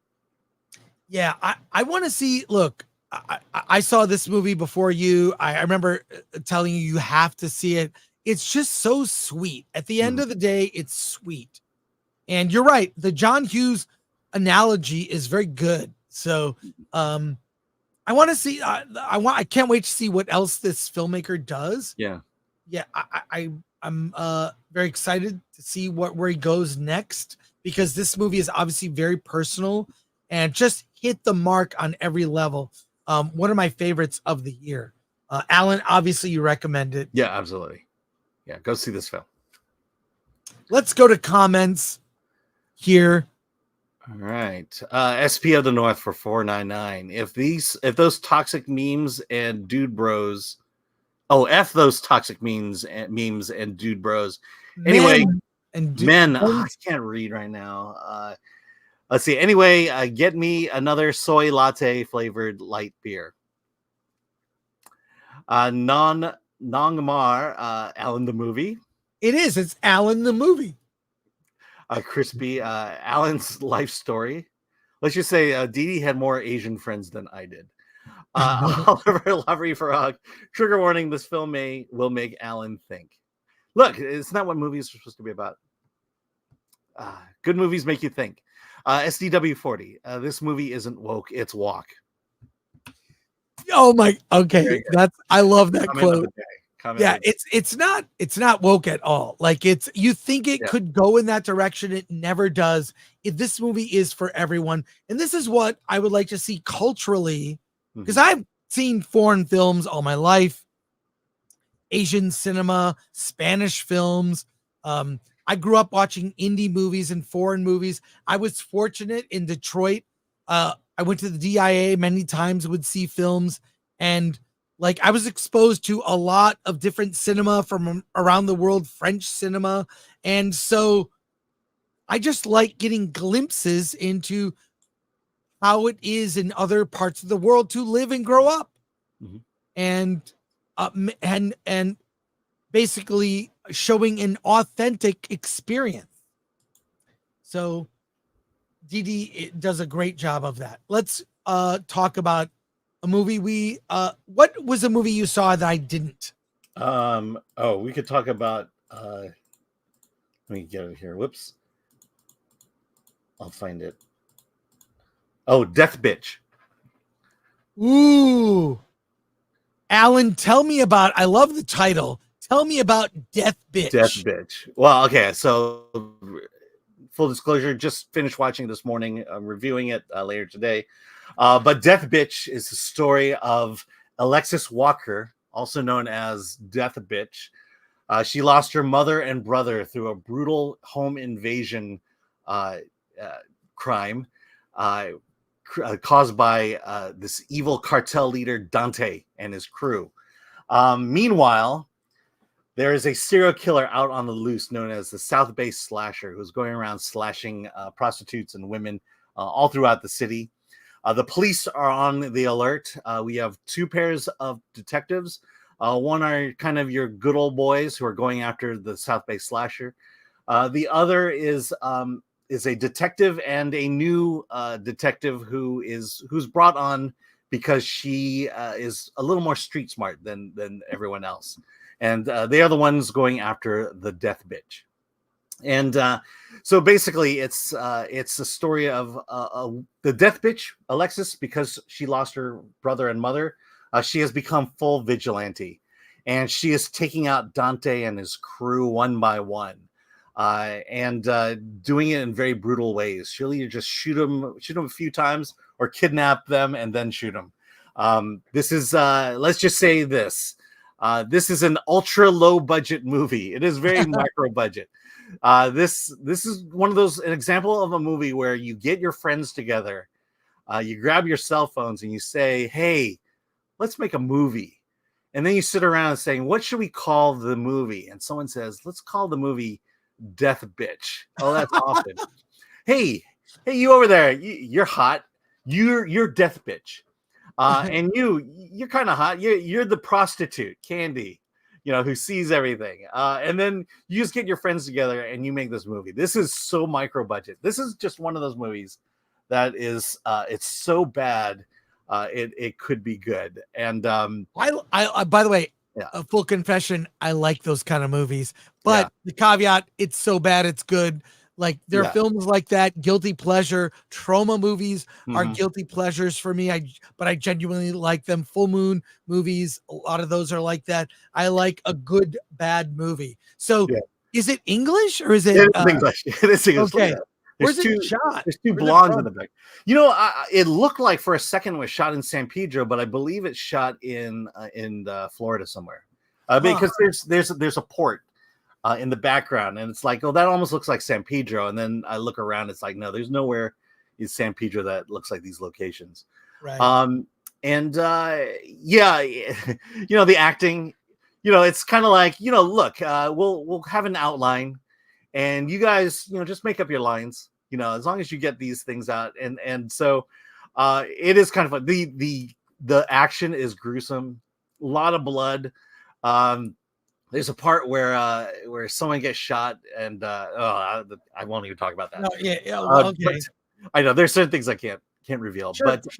It's just fun. You just get the sense that the filmmakers here, they're just having fun, and that translates into it. But it's super ultra low budget, bad acting, and a very weird plot. And so I give Death Bitch a recommendation.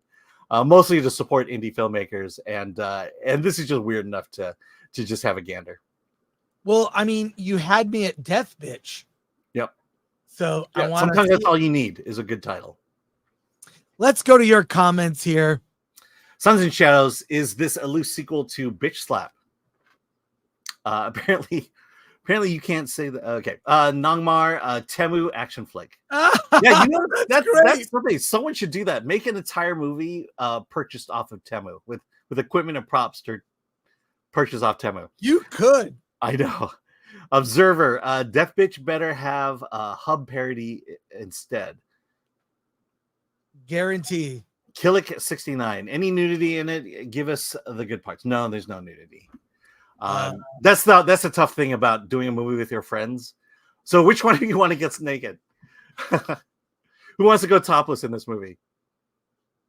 All right. So we've got a couple more films to review. Alan, anything left that we missed? Let's see. The ones I've seen, what have you seen? The last, Strange. Yeah. Anything else? Nope. Okay. Let's go to this. Which one? Let me tell you quickly about Stream. Hold on. Did I miss it? Oh, nope. There we go. All right. Stream is directed by Michael Levy. It opened in theaters for like a day, so it's playing in limited release. There are screenings here and there. It's not wide release, but that's all right. It is unabashedly, unashamedly a brutal horror film. A family of 4 with a young husband, wife, young daughter, and son go to a little vacation at an idyllic hotel where a bunch of strangers have checked in, and suddenly the entire hotel shuts down. It's locked down while murderous killers are off to murder and kill and maim in crazy creative kills. And it's all being streamed online to people who are betting on it. The first half of this movie kind of focuses on this family of 4, and it feels like a dumb family movie. It is by no means a dumb family movie. Once the killing begins, it is just off the chain, over the top. And Damien Leone of Terrifier fame, he did the special effects. I mean, the creative kills are, if I describe them, you might throw up, which is really funny because there's a teenage girl and a young kid at the center, a kid that might be like 10, 11 years old. He's like in this movie, and I'm like, are they going to murder him? Like, it's the deaths are like insanely bloody. All the killers are wearing masks. Of course, there's a prize money at stake. And at the end of the film, there's a little trailer for the next Stream movie. So this is the producers of Terrifier 2 and 3 who came in and made this. It is for gore hounds. If you are a gore hound and you love, and I'll say this, the audience I saw this with, because this was not part of A-List, you had to buy a ticket. I bought a ticket. I like to support indie movies. I bought a ticket. I'm sitting here in an audience, half full theater, and we are laughing our asses off at the kills, at some of the dumb lines. I mean, I don't think it's an insult to say the script is bad. The script is bad. Like, roll your eye lines. The dad is a dad. The mom is like, little mom. And oh my God, the deaths. I mean, when the husband in the movie discovers the dead body of his wife, it's almost laughable because it's so over the top. I really love Stream. Like, it's a guilty pleasure, bad horror movie that in the end, really, I thought the first half was like, oh my God, the acting in this movie is so bad. I'm not seeing this movie for the acting. I'm seeing it for the kills. And wow, it delivers on the kills, but not the acting. So, and there's even a little during the credits, a behind the scenes of how they made the movie, which I really appreciated. So I recommend Stream. It's only for like dedicated gore hounds. Okay. You need to be dedicated to I loved it. Yeah. I loved it. I'm all about it. I'm not saying this. I recommend Stream. Let's go to your comments here. Okay, Jean-Hu. So the movie Stream isn't about a bathroom emergency. It could be because part 2 Crossing is happening. Mike MC Wong, Stream is okay, very 80s style. Amazing they got Dee Wallace, Jeffrey Combs, and Anthony Todd. Tony Todd, yes. Tony Todd. Yeah, Dee Wallace is in the beginning of the movie. She's not the mother, is she? No. Okay, Oliver Lavery Frog. But does it come with a trigger warning? No, there's no trigger warning, and way worse things happen in this than Blink Twice. The Nerd Far Away, are their dad jokes? Yes. Yeah, they're killer. Darth Yeager, I'm thinking a Death Bitch Stream double feature Grindhouse style. I would love that. Yeah. Andrew Cram for 20. Thanks for presenting Death Bitch. That was great. Oh, you're welcome. You made me want to see Death Bitch, I Alan. know. Let's pivot to our next review, a movie you and I both saw at the premiere, That's Alan pretty and awesome. full disclosure, Alan and I attended. I don't know how we got invited. We do get invited to premieres of indie movies, indie films. So we got invited to this film, Strange Darling. And if you're a member, you'll see there's a Q&A on our members only videos and some video from the premiere. Strange Darling is directed by JT Molnar. Remember that name, JT Molnar, because this film, we will not get into the story too deeply. Yeah. Barely. We will barely get into the story. Suffice it to say, this movie, Strange Darling, if you've seen the trailer, it stars Kyle Gallner in the film and Willa Fitzgerald. Willa Fitzgerald, who is amazing in this film. Amazing performance. And I don't want to tell you much about the film, except that it is brutal. It looks amazing. The opening of the film, as it says there's a title card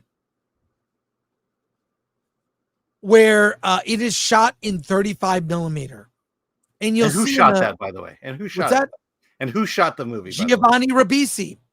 Giovanni Ribisi shot this film, and in the Q&A, you'll see JT Molnar and Giovanni Ribisi became friends, and they started talking about shooting a film. And the one thing that's really interesting in the Q&A, they talk about shooting in 35. There's a intensity. When you're shooting digital, you just shoot and shoot and shoot. You got infinite storage. When you are shooting in 35, everyone is elevated to their A game. The acting, the design, the camera work. Why? You've got limited film to shoot. I have seen this movie twice. The first time I saw it, I paid to go see it. Public screening a week before with a special Q&A, right? And then I somehow got invited to the premiere. So full disclosure, if you think that you shouldn't hear my opinion because I was at the premiere where they had sushi and drinks. Such good sushi. Fine. But I've seen it twice now. I loved it. It's even better on second viewing. I plan to see it a third time. Yeah. There are twists upon twists because the movie, this is all I'll say. The movie is not in order. The way this story is revealed like an onion is it's in 6 chapters with an epilogue. 7 chapters. 7 chapters. You start with chapter 3. Is it? Yep. It says chapter 3, and then you see a little story play out. You are given pieces of the story out of order. It's so brilliantly done. The acting is so authentic. Kyle Gallner, an underappreciated actor that go to Red Letter Media. Red Letter Media did a video about just a video tribute to Kyle Gallner of like cheesy movies he's been in where he's great. Watch that video. Very good. I can't recommend this enough. It's on my best films of the year list. And like other movies like The Coffee Table, I don't want to tell you anything specific. By the way, not comparable to The Coffee Table. No, it's not. It's so much better. It's a different movie. It's a better movie. Similar in the sense that if I tell you what this movie's about, it ruins the surprise. So we will get into zero spoilers. Alan, what did you think of Strange? Yeah. No, I love this movie. You're right about Kyle Gallner. He is, and Willa Fitzgerald. 2 amazing performances. The best thing about this movie, the best thing I could say about this movie is the fun of it is watching it for the first time. Yes. And that's why, look, the only other thing I'll reveal is the serial killer story. And it is so well done. Here, I'll bring up Daniel Steinstam's comment. Better than Memento. It's very much like Memento in terms of how the story plays out. Yes. And how they use time, how they use these chapters to tell a story and then subvert, pull in twists and turns that just intensifies the story itself. I may be overselling it. Maybe I don't want to oversell it, but it is definitely a movie worth seeing. And it is, look, clever. That's the best way I can describe the film. It's very cleverly told. And it's beautiful. It's a beautiful movie. Be warned, shocking violence and sex. That's all I'll say. More violence than sex. Right, but sex. Yeah, there's sex, but I wouldn't. This is a movie, the type of movie they used to make in the 70s. Mm-hmm. This is a movie for adults. Yeah, it's very grindhouse. Now, I don't mean it's an adult film like pornographic or whatever, but I mean it's for adults. It must be seen in a theater. Apparently, the New Beverly is going to show it on 35. But you have to see this movie. Once you see it, you'll be recommending it to your friends. It's the kind of shock that you would see in early Tarantino. And I don't mean like, I mean that as a compliment, you know? And God, I love this film. Yeah. It's the best movie currently playing in theaters. Go see it. And I will not tell you anything more. Yeah, I mean, what we've told you is in the title credits at the beginning of the movie. Yeah, and also we should point out there are some great cameos from Ed Begley Jr. and Barbara Hershey. Oh yeah, like it's great. And Jason Patrick is the narrator at the beginning of the film. He reads this paragraph, and you're like, "This serial killer." Like it just sets you up. That opening paragraph, the sound design. Oh, the sound design is so intense. Mm-hmm. The movie grabs you by the shirt and says, "Hey, by the way, pay attention. Get off your phone. Watch this movie. Pay attention." And upon second viewing, it's even better on second viewing because I know what's coming. So I loved it. Willa Fitzgerald and Kyle Gallner are the heart of the film. Wow. Wow. But let me also point out the cinematography. It's weird to have to call it out, but it is gorgeous. And I don't know that. I mean, I'll ask you in a moment. The sound design, the gun sounds in this movie are nothing like I've ever heard before. And it plays right into the story. It plays right into the impact of the story. The other thing is, it opens with this was shot in 35 millimeter. Do we really need to be told that? I'm just curious what you think. No, I like that because they have to tell you, or I like it. It sets a tone in the beginning. It tells you, the opening paragraph tells you what the movie is about. Mm-hmm. And I'll just say serial killer. And wow, it's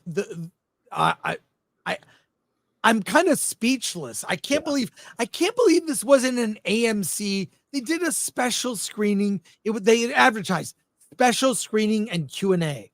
So I'm like, all right, I'll go see it random. And wow, did it deliver. So it's in theaters this weekend. See it on the big screen. One of my favorites of the year. Yeah. I'm just blown away. I mean, go to the theater this weekend.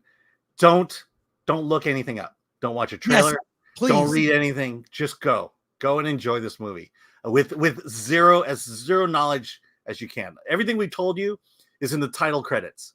So at the beginning of the movie. So we haven't even gone 5 minutes into the movie. Yeah. Like you can't.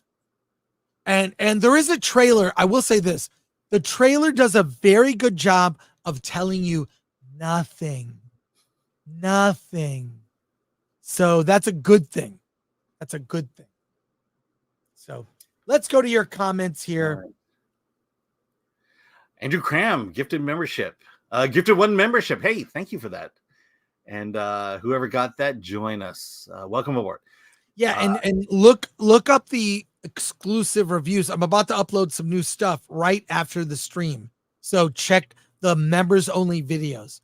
Yeah, and I will do an Aliens live stream on the member channel once I figure out how to let me know, because I'll watch. I wanna okay. Because I'm tempted to play it on this with the sheet over it. Yeah, do that. But then Okay. you can see it too in front, right? I'll have to. I mean, it'll be set up like this. It'll be playing behind me, and then I'll be watching on another device. Oh, that's perfect. Okay, cool. Members only. An Alan Aliens stream. Yeah, and Aliens is on Hulu, so we'll be watching it off of Hulu. All right, Patrick Lemire. Any? Oh, wait, no, this comment. Oh, I'm sorry. That's right. Hey, it's me in HD. Kyle Gallner is my Flash. Wait, to be Flash, like, like in a Flash movie, maybe. Or do you mean flush, like you have a crush? Patrick Lemire, another strong contender for award this. Yep. I think it's a little too big for award this. Why not? Okay. Red French Moon, damn it, Film Threat got me hyped for that movie. Yeah, well, watch the trailer. Do not read any reviews. You read reviews of this movie at your peril. So, okay. Oh, and definitely don't go to Wikipedia. Let's just. Oh, he was Flash in Smallville. Okay. Ooh. There you go.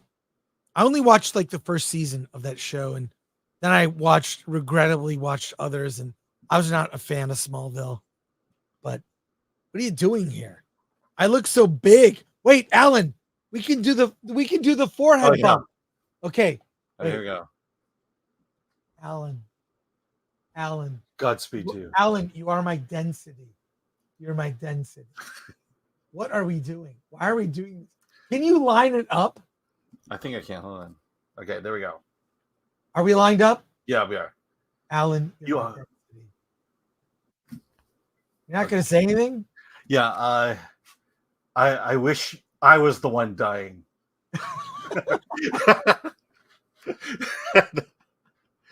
Oh my God. Let's put a little distance between us here. That's it for us. We will be back again Monday versus 1 p.m. Pacific. Wednesday, late start. Hollywood on the Rocks After Dark review of Rings of Power with Alan and probably someone else and me from Dragon Con. And I'm taking Verbal Riot with me. So there you go. I will be at Dragon Con on Friday. We'll do a fun, chill Labor Day stream a week from today. And then the following Monday, Alan's first solo versus stream. Did you know that? No. On Labor Day. Yeah. I'm sure that'll be fun for everyone. It will be fun. Yeah, maybe we'll watch Aliens during that. No, that's for members only. So, but all right, you are now in 100%. I'm in control. I'm in charge. I'm the Master Chief. I'm the head honcho. I have zero thoughts. My mind is a blank. I know nothing. Thanks to our mod today, Lord Thoth. And thank you for everyone in chat. Have a great weekend. It's a pre-Labor Day weekend with one good movie is now open this weekend. Strange Darling. I think we agree that's the best recommendation. And thank you to Atomic Glory and Glenn Nuccio, our producers. They make the show happen. There you go. And thank you, Alan, I'm going to thank you for being my friend. Oh, thank you. And thank you for being my friend. And all right. Oh, I just want to say I will be at the National Comedy Theater tomorrow at 7:30, but I will not be in the show. We're doing a special musical improvised show, and I will tell you it is great. It will be great. So if you want to have a lot of fun in San Diego, National Comedy Theater tomorrow at 7:30. So you love musicals? I do. I love musicals. I love musicals. Play that video. I can't find He it. can't find it. He can't find it. We have so many clips. I know. Ah, it's like I trigger you and now you're looking for a video. But look, it's a great. We've been doing great musical improv at the National Comedy Theater. So let me just say, probably the gayest thing about me is I love musicals.